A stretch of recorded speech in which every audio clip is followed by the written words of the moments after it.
Lord Keynes, welcome, sir. It's a pleasure. The pleasure's all mine. Your agenda. That won't be necessary. I am the agenda. Tell them I've arrived. And then tell them I've arrived.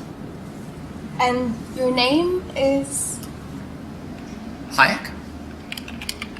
F.A. Hayek. With an H.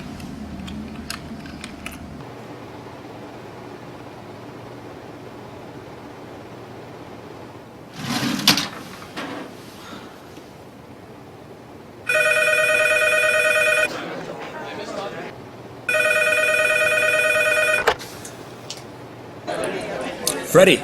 Yep. Keynes, Hey, listen, party at the Fed. Already? 20 minutes. Lobby.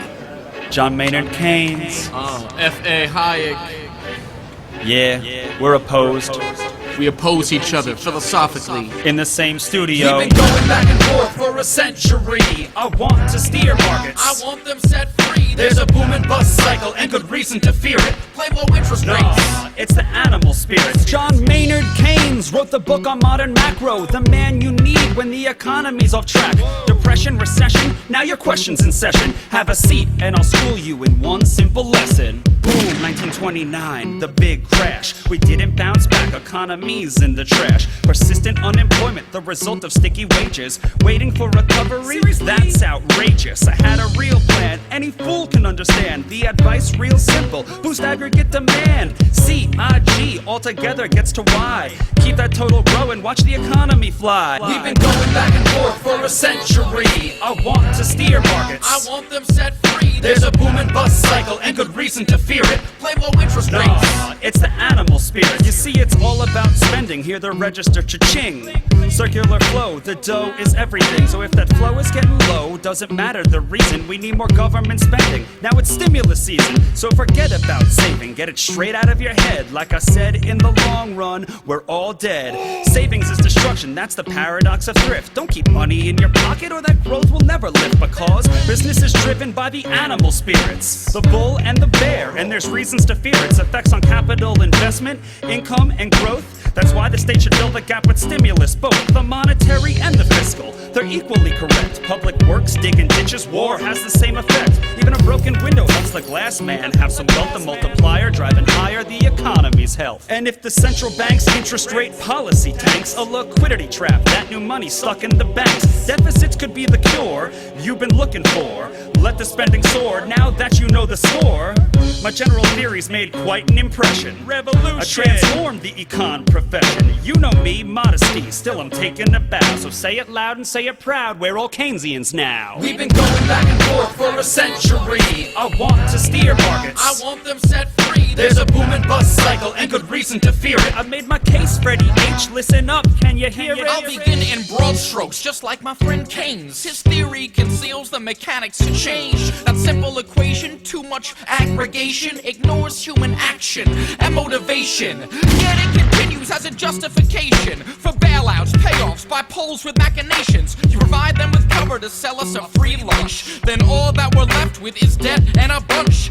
If you're living high on that cheap credit hog, don't look for a cure from the hair of the dog. Real savings come first if you want to invest. The market coordinates time with interest. Your focus on spending is pushing on thread. In the long run, my friend, it's your theory that's dead. So sorry there, buddy, if that sounds like invective. Prepare to get schooled in my Austrian perspective. We've been going back and forth for a century. I want to steer markets. I want them set free. There's a boom and bust cycle and good reason to fear it. Play low interest rates. It's the animal spirit. The place you should study isn't the bust, it's the boom that should make you feel leery. That's the thrust of my theory. The capital structure is key. Malinvestments wreck the economy. The boom gets started with an expansion of credit.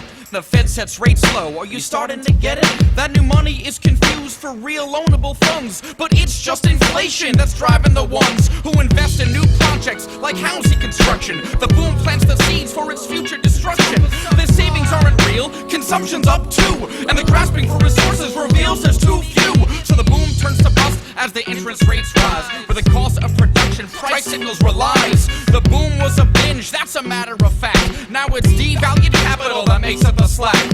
Where Whether it's the late 20s or 2005, booming bad investments seems like they'd thrive. You must save to invest, don't use the printing press, or a bus will surely follow, an economy depressed. Your so-called stimulus will make things worse. Just more of the same, more incentives perverse. And that credit crunch ain't a liquidity trap, just a broke banking system. I'm done, that's a wrap. We've been going back and forth for a century. I want to steer markets. I want them set free. There's a boom and bust cycle and good reason to fear it. Blame low interest rates. Nah, it's the animal spirit.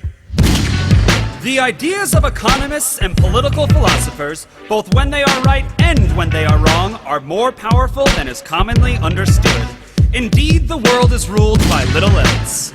Practical men who believe themselves to be quite exempt from any intellectual influence are usually the slaves of some defunct economist. The curious task of economics is to demonstrate to men how little they really know about what they imagine they can design. They've been going back and forth for a century.